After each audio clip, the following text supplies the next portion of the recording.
اور شاہ حبش کو بھی راضی کر لیا کہ وہ اس کے قبضے کو تسلیم کر لے۔ یہ وہی ابراہا ہے جس نے بعد میں خانہ کعبہ کو ڈھانے کی کوشش کی اور ایک لشکر جرار کے علاوہ چند ہاتھیوں کو بھی فوج کشی کے لیے ساتھ لایا، جس کی وجہ سے یہ لشکر اصحاب الفیل کے نام سے مشہور ہوا۔ عراق اور اس کے نواحی علاقوں پر سائرس اعظم کے زمانے ہی سے اہل فارس کی حکمرانی چلی آ رہی تھی۔ اس سے کوروش کبیر، خورس یا سائرس ذوالقرنین بھی کہا جاتا ہے۔ اس کا زمانہ 557 تا 529 قبل مسیح ہے۔ اس کے مقابلے میں کسی کو آنے کی ضرورت نہیں تھی، یہاں تک کہ 326 قبل مسیح میں سکندر مقدونی نے دارا اول کو شکست دے کر فارسیوں کی طاقت توڑ دی، جس کے نتیجے میں ان کا ملک ٹکڑے ٹکڑے ہو گیا اور طوائف الملوکی شروع ہو گئی۔ یہ انتشار 230 عیسوی تک جاری رہا۔ اسی دوران میں قحطانی قبائل نے اپنا وطن چھوڑ کر عراق کے ایک بہت بڑے اور شاداب سرحدی علاقے پر بود و باش اختیار کر لی۔ پھر عدنانی لوگ اپنا وطن چھوڑ کر اس طرف آئے۔ انہوں نے لڑ بھڑ کر جزیرہ فراتیہ کے ایک حصے پر اپنا قبضہ جما لیا۔ ادھر 226 عیسوی میں اردشیر نے جب ساسانی حکومت کی داغ بیل ڈالی تو رفتہ رفتہ فارسیوں کی طاقت ایک بار پھر پلٹ آئی۔ اردشیر کے عہد میں حیرہ، بادیات العراق اور جزیرے کے ربیعی اور مزری قبائل پر جزیمت الوضاح کی حکمرانی تھی۔ شاہان حیرہ کے پاس فارسی فوج کی ایک یونٹ ہمیشہ رہا کرتی تھی، جس سے بادیہ نشین عرب باغیوں کی سرکوبی کا کام لیا جاتا تھا۔ یہ بات تو مشہور ہے کہ مکے میں آبادی کا آغاز سیدنا اسماعیل علیہ السلام سے ہوا۔ آپ نے 137 سال کی عمر پائی اور تاحیات مکے کے سربراہ اور بیت اللہ کے متولی رہے۔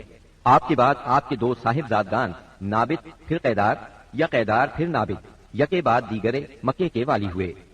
ان کے بعد ان کے نانا مزاز بن عمرو جرہمی نے اقتدار اپنے ہاتھ میں لے لیا۔ اس طرح مکے کی سربراہی بنو جرہم کی طرف منتقل ہو گئی اور ایک مدت تک انہی کے ہاتھ میں رہی۔ سیدنا اسماعیل علیہ السلام کا زمانہ قریباً 2000 برس قبل مسیح ہے۔ اس حساب سے مکے میں قبیلہ جرہم کا وجود کوئی 2100 برس تک رہا اور ان کی حکمرانی قریباً 2000 برس تک رہی۔ بنو خزاعہ نے مکہ پر قبضہ کرنے کے بعد بنو بکر کو شامل کیے بغیر تنہا اپنی حکمرانی قائم کی۔ البتہ 3 اہم اور امتیازی منصب مزری قبائل کے حصے میں آئے۔ نمبر 1، حاجیوں کو عرفات سے مزدلفہ لے جانا اور یوم النفر یعنی 13 ذی الحجہ کو مینا سے روانگی کا پروانہ دینا۔ یہ حج کے سلسلے کا آخری دن ہے۔ یہ اعزاز الیاس بن مزر کے خاندان بنو غوث بن مرہ کو حاصل تھا۔ یہ صوفہ کہلاتے تھے۔ نمبر 2، 10 ذی الحجہ کی صبح کو مزدلفہ سے مینا کی جانب افاضہ یعنی روانگی۔ یہ اعزاز بنو عدوان کو حاصل تھا۔ نمبر 3، حرام مہینوں کو آگے پیچھے کرنا۔ یہ اعزاز بنو کنانہ کی ایک شاخ بنو تمیم بن عدی کو حاصل تھا۔ مکہ معظمہ پر بنو خزاعہ کا اقتدار کوئی 300 برس تک قائم رہا۔ یہی زمانہ تھا جب عدنانی قبائل مکے اور حجاز سے نکل کر نجد، عراق کے اطراف اور بحرین وغیرہ میں پھیلے اور مکے کے اطراف میں قریش کی صرف چند شاخیں باقی رہیں، مگر مکے کی حکومت اور بیت اللہ کی تولیت میں ان کا کوئی حصہ نہ تھا، یہاں تک کہ قصی بن کلاب کا دور آیا۔ قصی نے مکے کا بندوبست اس طرح کیا کہ قریش کو مکے کے اطراف سے بلا کر پورا شہر ان پر تقسیم کر دیا اور ہر خاندان کا ٹھکانہ مقرر کر دیا۔ البتہ مہینے آگے پیچھے کرنے والوں کو نیز آل صفوان، بنو عدوان اور بنو مرہ بن عوف کو ان کے مناصب پر برقرار رکھا، کیونکہ قصی سمجھتا تھا کہ یہ بھی دین ہے، اس میں رد و بدل کرنا درست نہیں۔ قصی کا ایک کارنامہ یہ بھی ہے کہ اس نے حرم کعبہ کے شمال میں دار الندوہ تعمیر کیا۔ اس کا دروازہ مسجد کی طرف تھا۔ دار الندوہ دراصل قریش کی پارلیمنٹ تھی، جہاں تمام بڑے بڑے اور اہم معاملات کے فیصلے ہوتے تھے۔ قریش پر دار الندوہ کے بڑے احسانات ہیں، کیونکہ یہ ان کے اتحاد کا ضامن تھا اور یہیں ان کے الجھے ہوئے مسائل احسن طریقے سے طے ہوتے تھے۔ قصی کو سربراہی اور عظمت کے یہ مرتبے حاصل تھے۔ نمبر 1، دار الندوہ کی صدارت، جہاں بڑے بڑے معاملات کے بارے میں مشورے ہوتے تھے اور جہاں یہ لوگ اپنی بیٹیوں کی شادیاں بھی کرتے تھے۔ نمبر 2، لوا یعنی جنگ کا پرچم قصی ہی کے ہاتھوں باندھا جاتا تھا۔ نمبر 3، حجابت یعنی خانہ کعبہ کی پاسبانی۔ اس کا مطلب یہ ہے کہ خانہ کعبہ کا دروازہ قصی ہی کھولتا تھا۔ خانہ کعبہ کی خدمت اسی کے ذمہ تھی، چابی بردار بھی وہی تھا۔ نمبر 4، سقایا یعنی پانی پلانا۔ اس کی صورت کچھ یوں تھی کہ حوض میں حاجیوں کے لیے پانی بھر دیا جاتا تھا، اس میں کچھ کھجور اور کشمش ڈال کر اسے شیریں بنایا جاتا تھا۔ حجاج جب مکے آتے تو اسے پیتے تھے۔ نمبر 5، رفادہ یعنی حاجیوں کی میزبانی۔ حاجیوں کے لیے بطور ضیافت کھانا تیار کیا جاتا تھا۔ اس مقصد کے لیے قصی نے قریش پر ایک خاص رقم مقرر کر رکھی تھی یہ رقم حج کے موسم میں اسے کے پاس جمع ہو جاتی تھی. وہ اس رقم سے حاجیوں کے لیے کھانا تیار کراتا تھا. جو لوگ تنگ دست ہوتے یا جن کے پاس توشہ نہ ہوتا وہ یہی کھانا کھاتے تھے. ان کے علاوہ کچھ اور عہدے بھی تھے جنہیں قریش نے آپس میں تقسیم کر رکھا تھا. ان کی تفصیل یہ ہے. نمبر 1 ایسار یعنی فالگیری، قسمت کا حال دریافت کرنے کے لیے بتوں کے پاس جو تیر رکھے رہتے تھے ان کی تولیت. یہ منصب بنو جمح کو حاصل تھا. نمبر 2 مالیات کا نظم یعنی بتوں کا تقرب حاصل کرنے کے لیے جو نذرانے اور قربانیاں پیش کی جاتی تھیں ان کا انتظام کرنا، جھگڑوں اور مقدمات کا فیصلہ کرنا. یہ کام بنو سہم کو سونپا گیا. نمبر 3 شورا، یہ اعزاز بنو اسد کو حاصل تھا. نمبر 4 اشناق یعنی دیت اور جرمانوں کا نظم. اس منصب پر بنو تیم فائز تھے. نمبر 5 عقاب یعنی قومی پرچم اٹھانا، یہ بنو امیہ کا کام تھا. نمبر 6 قبہ یعنی فوجی کیمپ کا انتظام اور شاہ سواروں کی قیادت، یہ کام بنو مخزوم کے حصے میں آیا تھا. نمبر 7 سفارت، یہ منصب بنو عدی کا تھا. ہم قحطانی اور عدنانی قبائل کے وطن چھوڑنے کا ذکر کر چکے ہیں. ان قبائل میں سرداری نظام رائج تھا. قبیلے خود اپنا سردار مقرر کرتے تھے. قبائلی سرداروں کا درجہ اپنی قوم میں بادشاہوں جیسا تھا. قبیلہ صلح اور جنگ میں بہرحال اپنے سردار کے فیصلے کا پابند ہوتا تھا. سردار کو وہی اقتدار اور اختیارات حاصل تھے جو کسی بادشاہ کو ہوا کرتے ہیں. حتیٰ کہ بعض سرداروں کا یہ حال تھا کہ اگر کبھی وہ بگڑ جاتے تھے تو ہزاروں تلواریں بے نیام ہو جاتی تھیں اور وہ یہ بھی نہیں پوچھتے تھے کہ سردار کے غصے کا سبب کیا ہے. اب رہا سیاسی حالات کا مسئلہ. جزیرت العرب کے 3 سرحدی علاقے تھے. یہ تینوں غیر ممالک کے پڑوس میں تھے. ان کی سیاسی حالت سخت پریشان کن تھی. وہاں انتشار کی کیفیت تھی. صورتحال زوال پذیر تھی. انسان مالک تھا یا غلام، حاکم تھا یا محکوم، بس انہی 2 طبقوں میں بٹا ہوا تھا. تمام تر فوائد سربراہوں کو، خاص طور پر غیر ملکی سربراہوں کو حاصل تھے اور سارا بوجھ غلاموں کے سر تھا. وہ طرح طرح کے ظلم و ستم برداشت کرتے تھے. زبان نہیں کھول سکتے تھے کیونکہ حکمرانی جبری تھی. انسانی حقوق نام کی کسی چیز کا دور دور تک وجود نہیں تھا. عرب کے عام باشندے اسماعیل علیہ السلام کی دعوت و تبلیغ کے نتیجے میں دین ابراہیم کے پیروکار تھے. اس لیے صرف اللہ کی عبادت کرتے تھے اور توحید پر کاربند تھے. لیکن وقت گزرنے کے ساتھ ساتھ انہوں نے اللہ کے احکامات کو بھلا دیا. پھر بھی ان کے اندر توحید اور دین ابراہیمی کے کچھ آثار باقی رہے. کچھ شعائر پر وہ عمل پیرا رہے. یہاں تک کہ بنو خزاعہ کا سردار عمرو بن لحی منظر عام پر آیا. اس کی نشو و نما نیکی، صدقہ و خیرات اور دینی باتوں سے گہری دلچسپی پر ہوئی تھی. اس لیے لوگوں نے اسے محبت کی نظر سے دیکھا. اسے بڑا عالم اور اللہ کا ولی سمجھ کر اس کی پیروی کی. پھر اس شخص نے ملک شام کا سفر کیا. اس نے دیکھا وہاں بتوں کی پوجا ہو رہی تھی. اس نے سمجھا یہ طریقہ بھی اچھا ہے اور برحق ہے کیونکہ ملک شام پیغمبروں کی سرزمین تھی. آسمانی کتابیں وہاں نازل ہوئی تھیں. چنانچہ واپسی پر وہ وہاں سے اپنے ساتھ حبل بت بھی لے آیا اور اسے خانہ کعبہ کے اندر نصب کر دیا اور اہل مکہ کو اللہ کے ساتھ شرک کی دعوت دی. اہل مکہ نے اس پر لبیک کہا. اس کے بعد بہت جلد حجاز کے باشندے بھی شامل ہو گئے. وہ بھی ان کے نقش قدم پر چل پڑے. اس طرح عرب میں بت پرستی کا آغاز ہوا. حبل کے علاوہ عرب کے قدیم ترین بتوں میں سے ایک منات تھا. یہ بحر احمر کے ساحل پر قدیت کے قریب مشلل میں نصب تھا. اس کے بعد طائف میں لات نامی بت وجود میں آیا. پھر وادی نخلا میں عزا کا بت نصب کیا گیا. یہ تینوں عرب کے سب سے بڑے بت تھے. اس کے بعد حجاز کے ہر خطے میں شرک کی کثرت اور بتوں کی بھرمار ہو گئی. کہا جاتا ہے کہ ایک جن عمرو بن لحی کے تابع تھا. اس نے بتایا کہ قوم نوح کے بت یعنی ود، سوا، یغوث، یعوق اور نصر جدہ میں دفن ہیں. اس اطلاع پر عمرو بن لحی جدہ گیا اور ان بتوں کو کھود نکالا. پھر ان کو تہامہ لایا اور جب حج کا زمانہ آیا تو انہیں مختلف قبائل کے حوالے کیا. یہ قبائل ان بتوں کو اپنے اپنے علاقوں میں لے گئے. اس طرح ہر قبیلے میں پھر ہر گھر میں ایک ایک بت ہو گیا. اسی پر بس نہیں کی گئی. اس کے بعد مشرکین نے مسجد حرام کو بھی بتوں سے بھر دیا. چنانچہ جب مکہ فتح ہوا تو بیت اللہ اور اس کے گردا گرد 360 بت تھے جن کو خود رسول اللہ صلی اللہ علیہ وسلم نے اپنے دستے مبارک سے توڑا. آپ ہر ایک بت کو چھڑی سے ٹھوکر مارتے اور وہ گر جاتا. پھر آپ نے حکم دیا ان تمام بتوں کو مسجد حرام سے باہر نکال دو. چنانچہ ان سارے بتوں کو مسجد حرام سے باہر نکال کر جلا دیا گیا.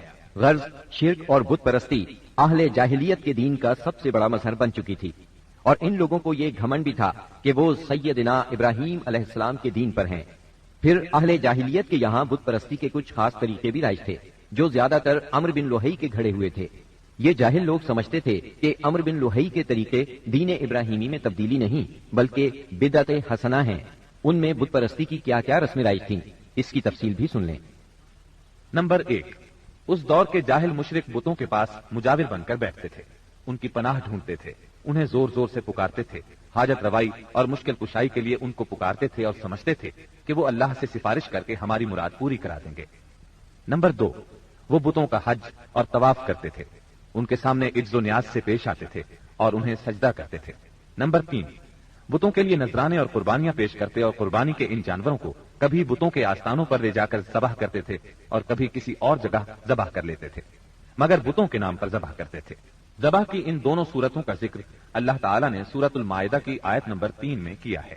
وما ذبح على النصب یعنی وہ جانور بھی حرام ہیں جو آستانوں پر ذبح کیے گئے ہوں۔ دوسری جگہ یعنی سورہ انعام کی آیت 121 میں فرماتے ہیں، ولا تأكلوا مما لم يذكر اسم الله عليه یعنی اس جانور کا گوشت مت کھاؤ جس پر اللہ کا نام نہ لیا گیا ہو۔